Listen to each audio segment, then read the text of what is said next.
It is week 16 of the NFL season. That means we only have 3 weeks remaining in the Circa Million Pro Football Pick'em contest. I am Nick Whalen, joined by my compadre, John McKechnie. He's got the Santa hat on.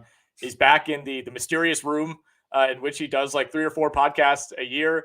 I'm very familiar with this background, John. I love it. It's kind of I don't know, is that Victorian? I'm not an art guy. How would you describe this decor behind you?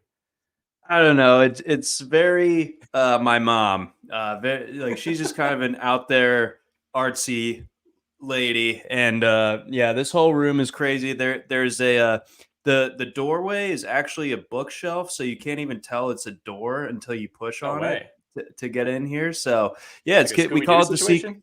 Yeah, exactly. We call it the secret room, and yeah, it's where podcasting magic is made like 2-3 times a year. All right. Fantastic, man. Well, we got to talk about our Circa picks for the week. We still have the full RotoWire NFL gambling pod coming later today as well. Bit of a time crunch this week with holiday travel and all kinds of things going on. So we will rip through our favorite games to target this week as quickly as we can, as efficiently as we can. John, what stands out to you first? Where are you putting your most weight this week? It is a tricky slate, and I wouldn't say that this one is my best bet by any means, but I think the one that I'm interested in getting your opinion on as well. The Falcons favored by 1 point. Falcons favored by 1 point against a team that would be in the playoffs if they started today. Mm-hmm. That's fishy, like that, right? Like, I mean, it feels almost too easy for Indianapolis to do that. I don't know, man. I feel icky about it. I guess Indianapolis is going to be down a little bit of firepower, and so interestingly enough, the Falcons are drawing a good bit of the money publicly. But I mean, I just want to, before we get to a line that I'm strong on, I think that might be the most confounding one of the week. Every Falcons game has closed at 4 points or less this season, which is, that checks out. That's kind of who the Falcons are. And, I've been so bad at picking Falcons games this year. I feel like I'm on the wrong side every single week. Last week I trusted them. A sloppy game in Carolina. You're thinking, all right, this should play into the Falcons' favor. What do they want to do? They want to run the ball. And, this felt like a game to me that they could cover I think it was 4. And obviously they end up losing that game outright. They are a different team at home. Like you mentioned, could be no Michael Pittman for the Indianapolis Colts. We'll have to wait and see on that. And obviously the big thing on the Atlanta side is they're back to Taylor Heinicke.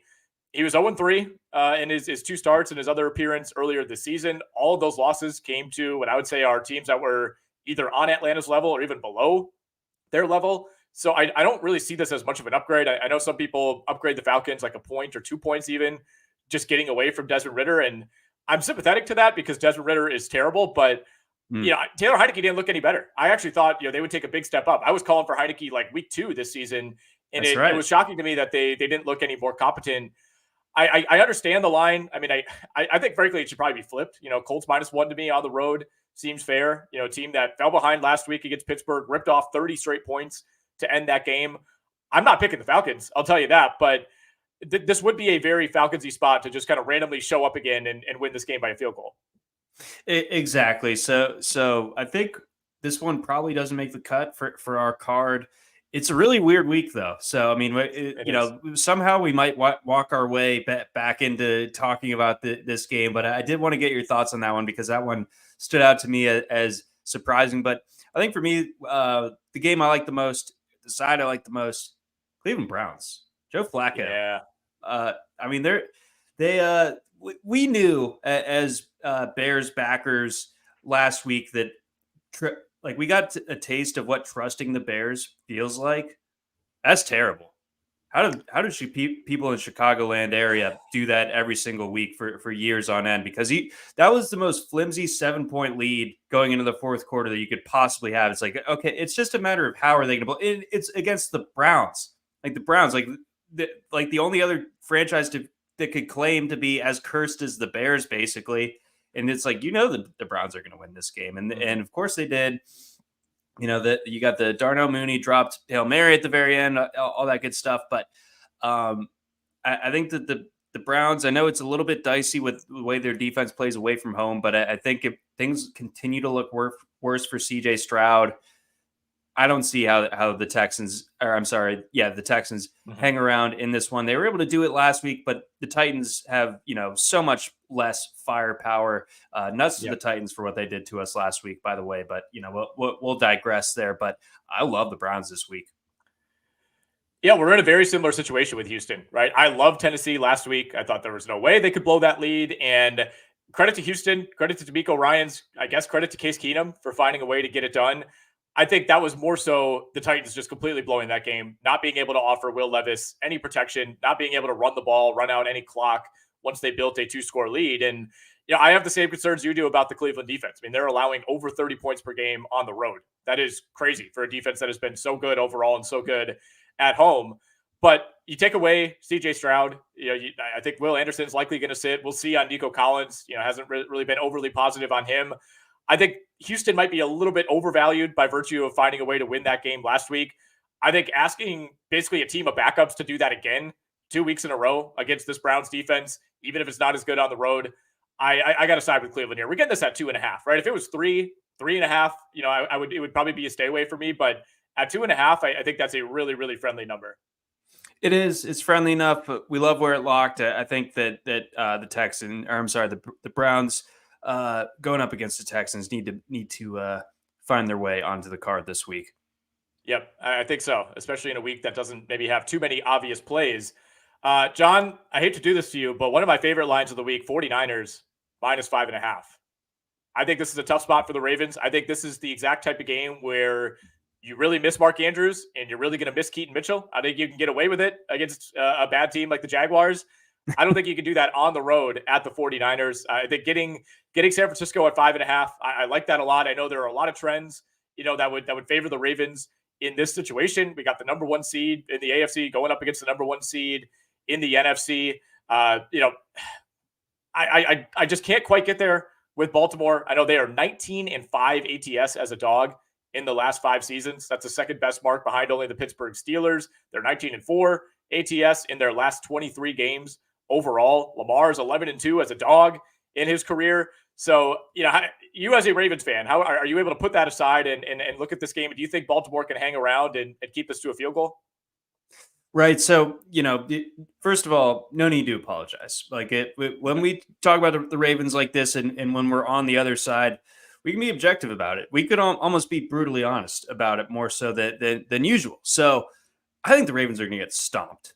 This is a really bad spot for them. I think they have no speed on offense anymore with Keaton Mitchell going out for the season with that terrible injury on Sunday night. So no ability to really stretch the field. They're probably going to be playing from behind. I don't think the corner personnel has been playing exceptionally well this year. It's all about the front seven and Kyle Hamilton just kind of as the rover. But the Niners are too multiple. I think they're going to be able to kind of pick the Ravens apart. Maybe they're not going to be able to run the ball extremely well, the Niners are. But I think that, whereas I could see the Ravens having this stretch of several 3-and-outs in a row, I just don't see, it's going to feel like a huge sigh of relief anytime that the Niners punt on Monday night. I think it's going to be few and far between. I think that offense is just too complete. It just doesn't get held down for long stretches. And eventually that defense is going to wear down for Baltimore. So I think that the Niners win this one by a touchdown plus. The thing with the Niners is that they don't have to play all that well to win games. They can have a letdown on defense. They could play a B- game on offense, and maybe not against a team like Baltimore, but in general, they've, like last week, for example, they allowed almost 250 rushing yards to the Arizona Cardinals, still win that game by 16. I mean, it's remarkable. I think they're the only team to me that doesn't have to bring their A+ game to win a matchup like this against Baltimore. Most teams, you got to play almost a perfect game to have a chance. And San Francisco's room for error to me is so large. And, I think Baltimore, there's a case that they're a little overvalued coming out of last week. You watched that game. You were in attendance at that game. The Jags start the game with 2 missed field goals. They fumble in the red zone. Lawrence just, I don't know, man. I'm still very pro Lawrence, but there's some moments this season where you're just you'd like to see just, one kind of wow full game, where you go out and beat a good team. They haven't been taking care of the ball. The defense has been slipping week to week. They're injured there. They still can't run the ball whatsoever. And I think if they make one of those field goals, if they get points before the half, that's a completely different game. I'm not saying the Jags win. I don't think that was ever going to happen, but that should have been a much closer game than it was. And motivationally, both of these teams still plenty on the line, right? Like I don't see this as a letdown spot for San Francisco because they need to keep winning to solidify that 1 seed. No, exactly. Like this is a huge spot for both. The one spot is under the new playoff format, like extremely, extremely important. That's such an advantage to have the bye week when no one else does. That really creates a huge environment here. I just think the Niners get it done. The Niners are just nails. 5.5. That you're not asking a ton in this one, and I think that they're going to come out swinging, and this could. I'm going to probably be feeling pretty bad on Christmas night, but at least we'll have the right side of the Niners cover, right? So. Yeah, it's an emotional hedge, right? It's the same reason that I'm probably going big on the Buccaneers in my Pick'em League this weekend, because if they win, then I get the points. And if they lose, then the Jags are looking at probably locking up a playoff spot in the next couple of weeks. I don't want to talk Jags Bucks just because we don't know Trevor Lawrence's status. I will say if Lawrence doesn't play, we're hammering the Bucks. That's a pick'em. They're not winning that game with CJ Beathard on the road. There's just no way. He's not good. They might not even win it if Trevor Lawrence does play. So I do lean Tampa there overall, just not knowing Lawrence's status. Can I pitch you on the Bills? It's a big number. By far the biggest. Actually, no, it's tied with the Eagles, who are up to 12.5 in Circa. The Bills, 12.5 point favorites at the Chargers. I don't want to be overreactionary to what we saw last Thursday. The Chargers aren't going to allow 60-some points again. But, man, I mean, it's Easton Stick. Keenan Allen might not play again. I mean, this Chargers team, I don't want to say they quit. Kind of felt like they quit. And I think defensively, maybe they quit like 5 weeks ago. Bills are rolling. We don't want to overvalue them after last week either. But how do the Chargers hang in this game with Easton Stick?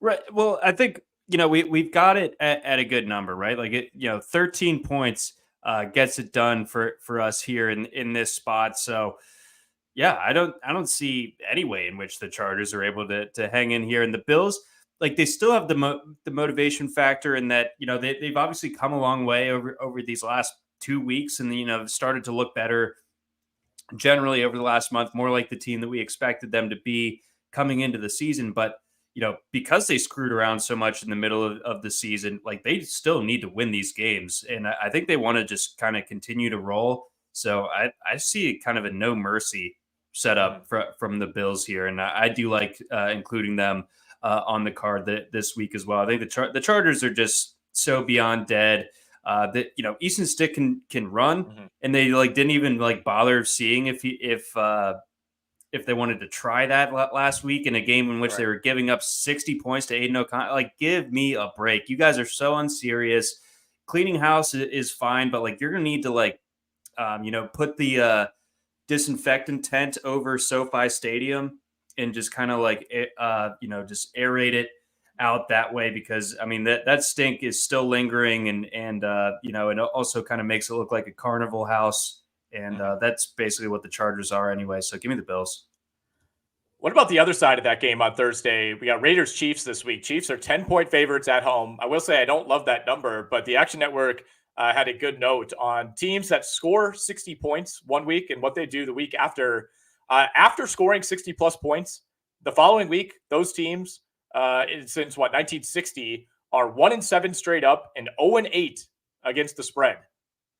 In the Super Bowl era, they are 1-9 against the spread after scoring 60 points. So there's usually a pretty big, come back down to earth situation for those teams. The question is, do we trust the Chiefs at 10? Right. Well, the Chiefs ended up being the right side painfully last week against the Patriots. Just barely got it done, but they got it done.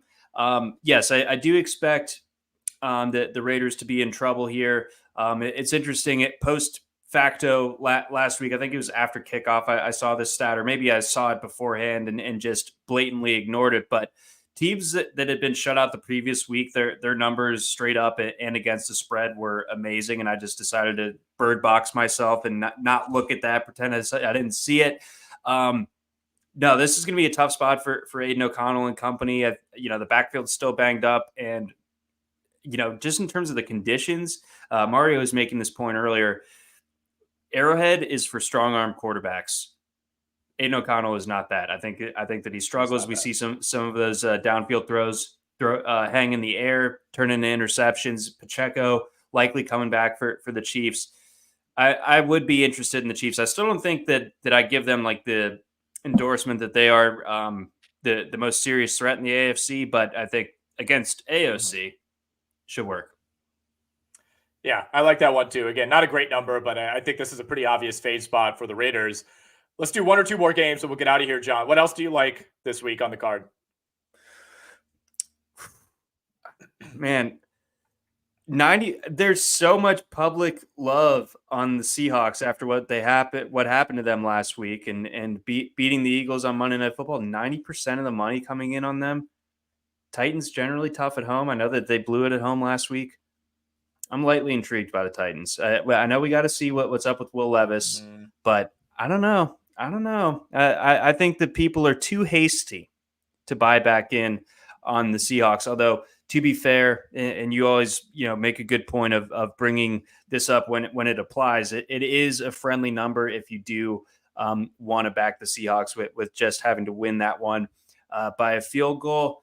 And beyond that, with it being a pick 'em, I like the Cowboys. I think everyone wants to take a side in that game. Everyone's kind of planting their flag one way or the other on which team they think is more fraudulent. I know the Cowboys are bad on the road, but I think that they're the ones that are coming off the butt whipping last week. I think that actually helps them this week. I lean Cowboys ever so slightly. That's my 1 pointer right now at Pick'em. I think both of these teams they're similar in a lot of ways, right? It's like you're kind of asking both of them to go beat a good team on the road. Please, just go do it once. And neither of them have really done that. They've made their bones just beating up on bad teams. They're both 10-4 heading into this game. And Miami to me is the concerns are the injuries, right? I mean, their entire offensive line was on the injury report earlier today. Like their official team account literally tweeted that out. Like the whole offensive line is banged up.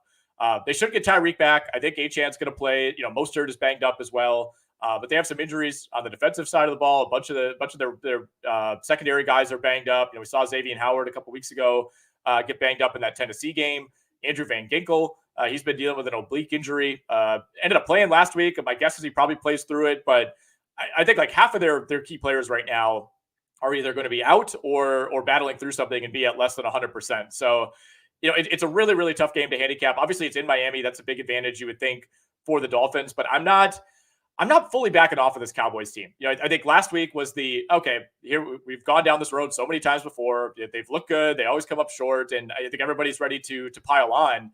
I think they caught the Bills at a bad time, right? I mean, Buffalo's kind of back on the ascent.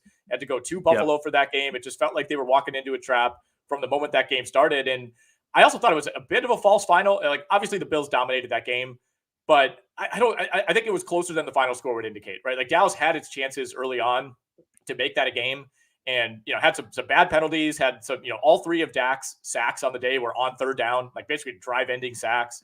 Right. So I think we get a better effort from Dallas. We'll have to talk about that one over the next couple of days as far as, does it actually make the card, but I do lean Cowboys in this situation. And you love just a pick a winner game, right? Not having to worry about that number. And if you feel strongly about Dallas or even Miami, it's understandable. I'm trying to think if there's anything else I want to pitch you on. Like the Seattle-Tennessee game is interesting. The Titans have a bunch of injuries as well. I don't think Jeffrey Simmons is going to play. I will say if Will Levis sits, which he did not practice yesterday, we have not gotten an update on him today. Do we downgrade Tennessee going back to Tannehill? Like, I don't know if that's a downgrade. I didn't like what I saw from Levis last week. That's true. His bad is really bad. His good is better than Tannehill's good at this point, but maybe Tannehill has like a higher floor. Like his rock bottom doesn't look quite as rough as Levis's. And Levis with the ankle injury looking like it did, you don't expect him to be able to move around quite the same. So that is a concern. But so I would slightly downgrade if they had to go with Tannehill. And I don't know, Tannehill being all vindictive. How could you guys possibly go to Will Levis after I've given you so much? Whatever. But no, I still kind of like the Titans there, but that one's a bit of a funky one for sure.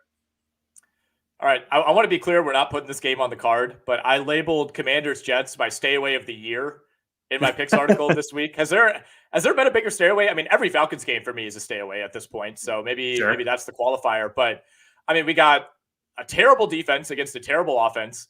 On the other side, there's like no argument that I've heard that has convinced me one way or the other on this game. You got a reasonable offense in Washington, one that has slipped, to be fair, since their bye, their bye was a couple weeks ago, but it slipped over the last 5 weeks. And, the Jets defense, you still got to trust it. But I think as we move later and later in the season, that Miami game, like I was on the Jets last week. I thought that was maybe a spot where they could show up and limit the Dolphins with no Tyreek Hill. And they look like the Dolphins to me. And, whether it's Simeon or Wilson, that doesn't really matter to me. It's just it's a movable force versus a movable object to me. No matter which way you slice it, I just can't get a read on this game. It's hard for me to say that the line's wrong. Like Jets -3, that just kind of feels like the odds makers being like, yeah, bet it whatever way you want. We'll move it accordingly. I do lean Commanders. That's where I settled, just because they're the competent offense. I'm going to lean offense over defense. And, the Jets have they've looked so lifeless. And I don't, basically what we saw from Simeon last week, I mean, he looked as bad, if not worse, than Wilson. Both of those picks were like laughable. Yeah, that's true. Yeah, the way you drew it up there, this truly is the stay away of the year. And, I think frankly, we've, even with just 1 minute of discussion, have given it more oxygen than it needs. Yeah, I think we'll be doing the same on the RotoWire Fantasy Football Pod, where we'll be breaking down every game from a betting perspective this afternoon. So if you want more betting talk for Week 16, go check that out. You can find it live on Twitter, live on YouTube, and of course archived on Spotify and Apple Podcasts, or wherever you get your podcasts. John, thanks for hopping in this week, man. Looking forward to a strong finish. We're doing okay here. We're 4-1, 3-2 the last couple of weeks. We probably need to sneak at least one 5-0 week in here over these last 3 if we want to be in the money for quarter 4 of the Circa Million contest. But I've had a ton of fun. Can't wait to do this again next season. We're coming back with a vengeance. And thank you to Circa, of course, for putting this contest on, for working with us at RotoWire and allowing us to do this video. We have a lot of fun with it each week. Go check out, Circa Sports, Circa Resort. They got the big game party coming up in February. They're going to be blowing that out for Super Bowl Sunday, the big game. We can't say Super Bowl, excuse me. The big game is in Las Vegas this year. So make sure you check that out. Always a good time hanging out at Circa Resort and Casino. John, we will talk soon. We'll be breaking down every game on the fantasy football feed. Appreciate you joining me, and enjoy the holidays. You know it. Cheers. All right, Santa hat flipping to the other side, signaling the end of the pod.